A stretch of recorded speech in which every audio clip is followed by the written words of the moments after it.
कर्ण की अनोखी प्रेम कहानी, नहीं हो सकता था विवाह। महाभारत में वैसे तो कई पात्र हैं, लेकिन कर्ण की कहानी कुछ अलग है। कुंती पुत्र कर्ण के बारे में जितना लिखा और पढ़ा गया है, उससे यही जाहिर होता है कि वह महान दानी और दुर्योधन का प्रिय मित्र था।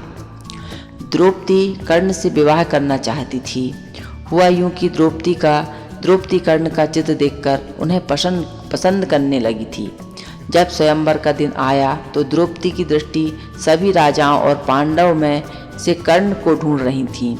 लेकिन द्रौपदी को जब पता चला कि कर्ण एक सूत पुत्र है और अगर वह उससे कर्ण से विवाह करती है तो उसका जीवन भर एक दास की पत्नी के रूप में जानी जाएगी, इसीलिए कर्ण की बजाय उसने पांडवों का वरण किया और इस तरह से कर्ण की द्रौपदी से विवाह की ख्वाहिश पूरी ना हो सकी।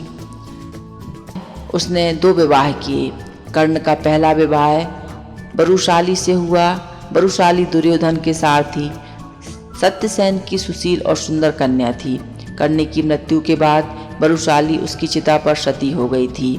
कर्ण की दूसरी पत्नी थी सुप्रिया, जो दुर्योधन की पत्नी भानुमति की सहेली थी। सुप्रिया के 2 पुत्र थे, वृषसेन और सुसेन।